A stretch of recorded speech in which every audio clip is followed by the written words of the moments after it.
السلام علیکم ورحمۃ اللہ وبرکاتہ بسم اللہ والحمد للہ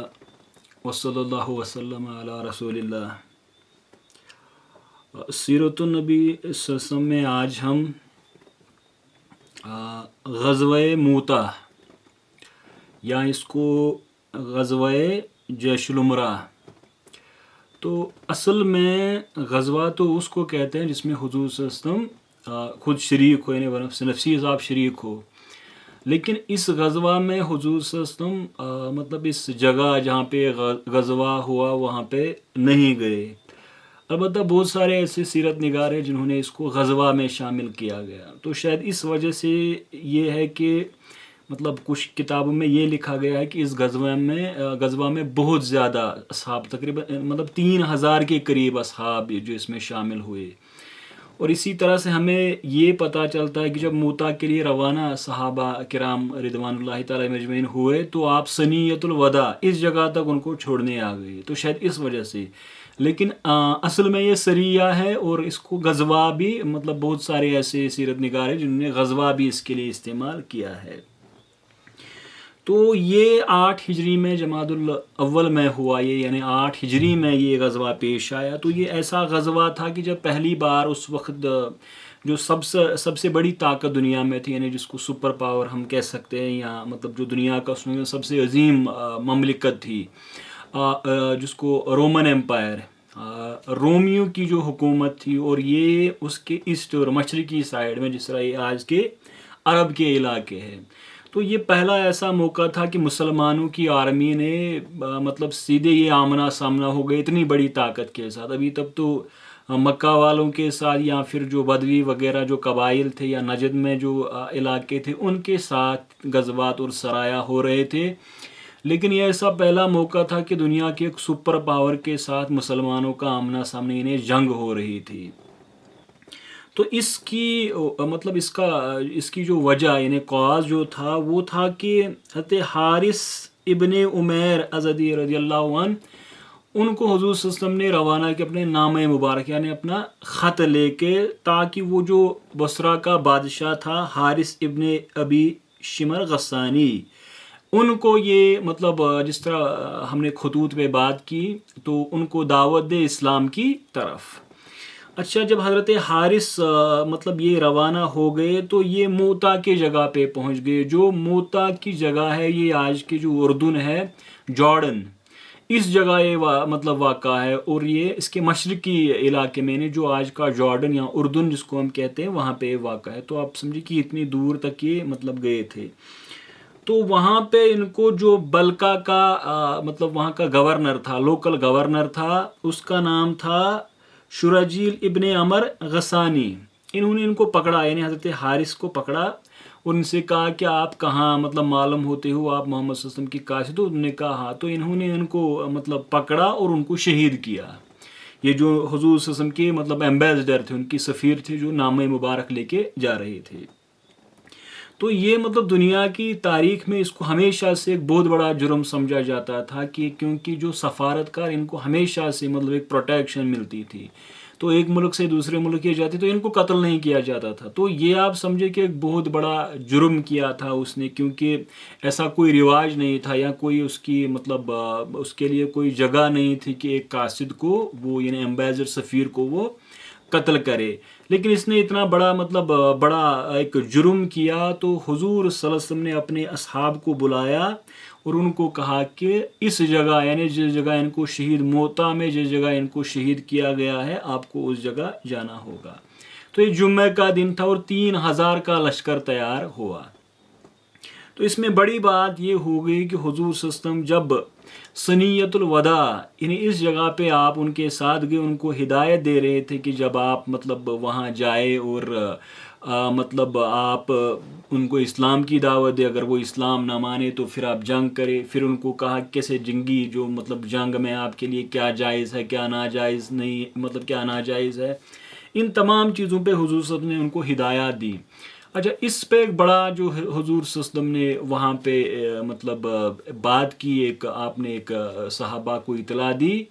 تو اس کو مطلب یہ کہا گیا حضور صلی اللہ علیہ وسلم کی طرف، جو انہوں نے اصحاب سے کہا گیا میں آپ کے لیے زید بن حارثہ رضی اللہ عنہ ان کو آپ کا امیر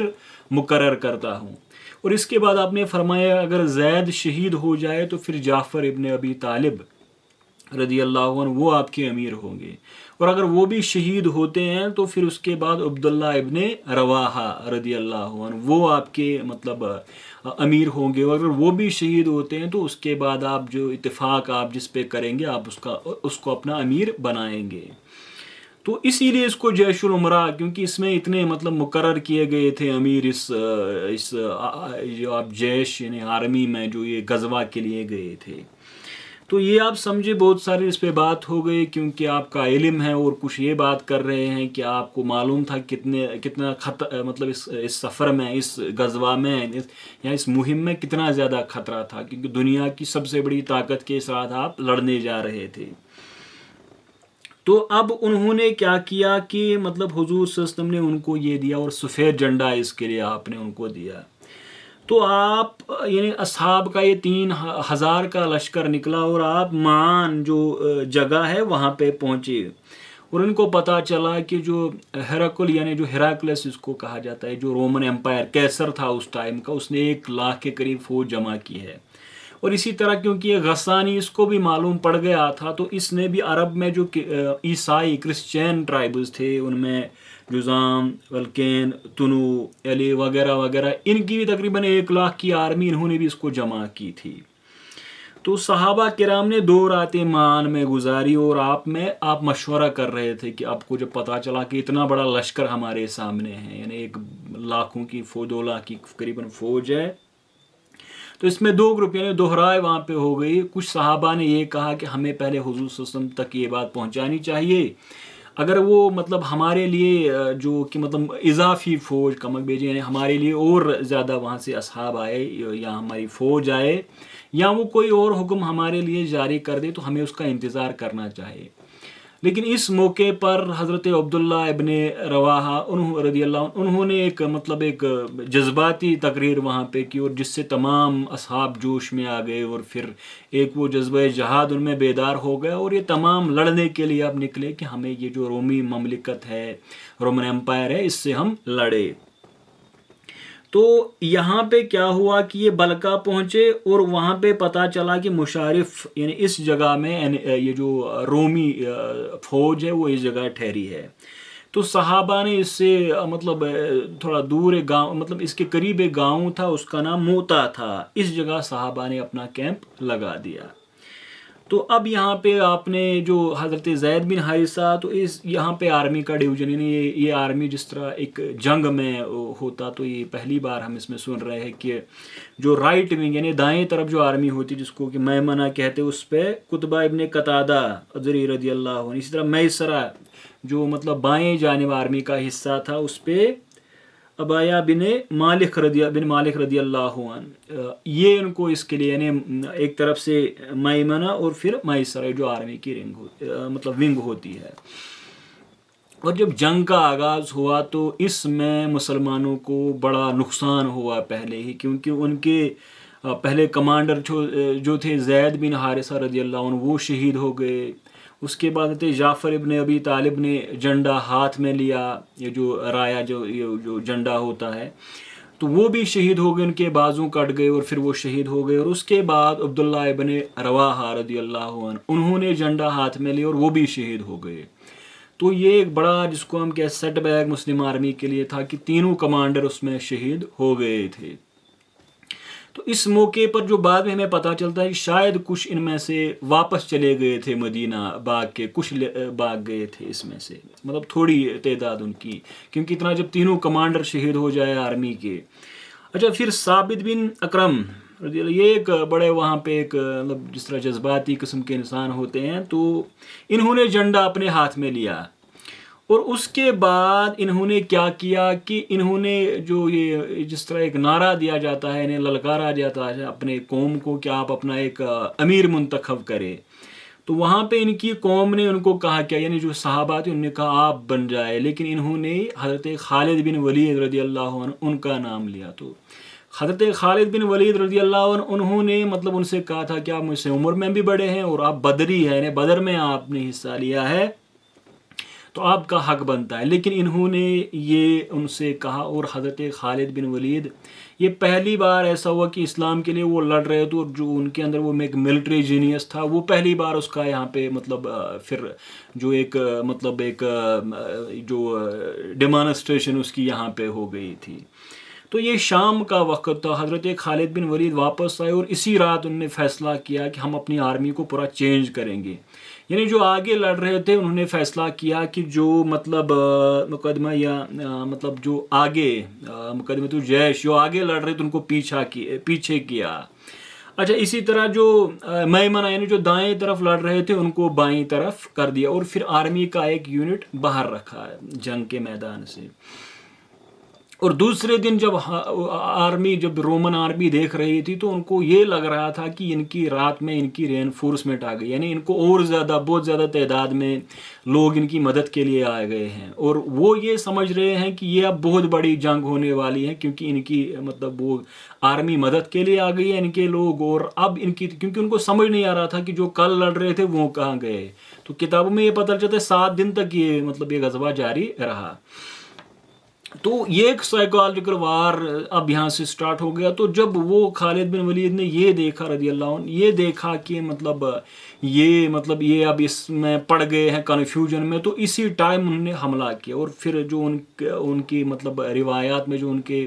باتیں نقل کی گئی ہے اس میں انہوں نے کہا کہ اس روز میری کوئی 9 کے قریب یعنی تلواریں ٹوٹ گئی تھی، اور 8 تو ٹوٹ گئی تھی، پھر 9ویں شاید ان کی رہ گئی یا 9 ٹوٹ گئی تھی.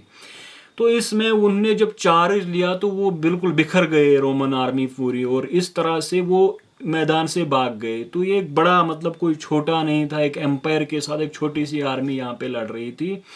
اور حضرت خالد بن ولید نے ان کو دھکیل دیا. اور یہاں پھر جو ہمیں پتہ چلتا ہے کہ یہاں پھر مسلمانوں کے ہاتھ تھوڑا مال غنیمت بھی لگ گیا تھا.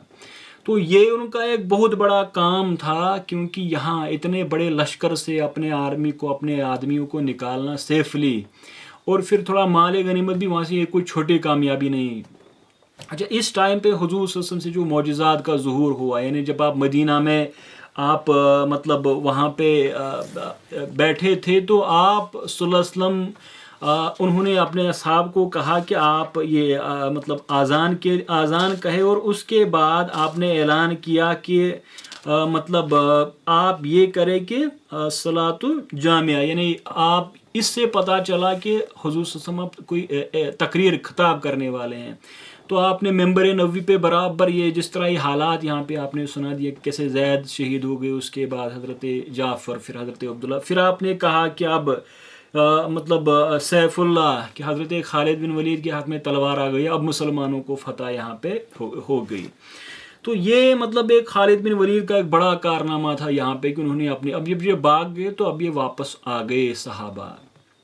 تو اس میں 13 صحابہ یہاں پہ شہید ہو گئے تھے، اور رومیوں کی تعداد کا کوئی مطلب اس میں اندازہ نہیں، کیونکہ مطلب اس ٹائم یہ کسی نے ان کو شاید کاؤنٹ نہیں کیا کہ ان کی تعداد نکالے. لیکن ہمیں پتہ چلتا ہے قریباً 90 زخم تھے حضرت یہ جو جعفر تھے، اسی طرح سے درجنوں زخم ان پہ لگے تھے جو یہ شہید ہو گئے تھے. اس سے پتہ چلتا ہے کہ آرمی کی تعداد کتنی تھی. اچھا، جب وہ مدینہ آ گئے تو حضور صلی اللہ علیہ وسلم خود ان کی استقبال یعنی باہر نکلے مدینہ سے، اور بچے بھی. لیکن ہمیں پتہ چلتا ہے کہ یہاں پہ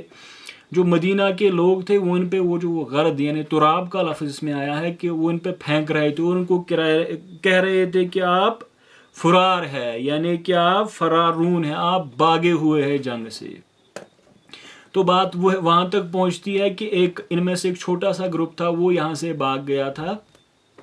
اور وہ رات کے اندھیرے میں اپنے گھروں میں داخل ہو گئے تھے. اور پھر کتابوں میں آیا ہے کہ وہ باہر بھی نہیں نکل رہے تھے کہ ہمیں لوگ تانا دے، اسی طرح سے وہ ڈر رہے تھے کہ ہمارے لیے مطلب اب کیا سزا ہوگی. تو اس پہ حضور صلی اللہ علیہ وسلم نے ان کو کہا کہ یہ فرارون نہیں بلکہ کرارون ہے، یعنی کہ یہ مطلب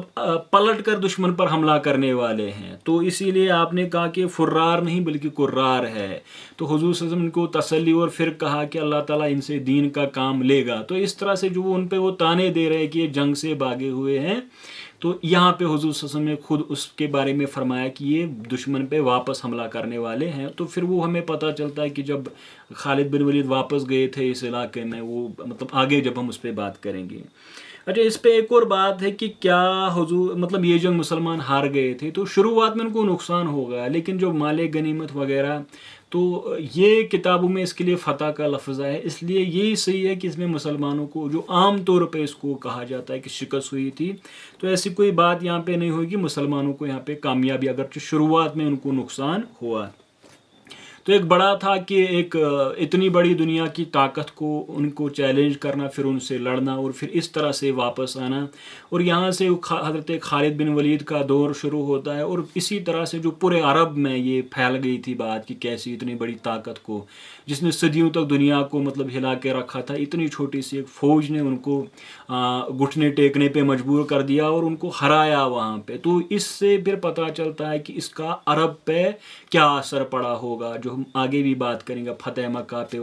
وفود پہ وغیرہ وغیرہ. تو آج ہم نے موتا پہ بات کی کہ اس کو غزوہ بھی کہتے ہیں اور سریہ بھی کہتے ہیں، اور کیا اس کے واقعات رہے. انشاءاللہ تعالی ہم اگلے حصے میں اب ہم اس پہ بات کریں گے فتح مکہ پہ. تو اسی پہ آج ہم اس کو اختتام کرتے ہیں. السلام علیکم ورحمۃ اللہ وبرکاتہ.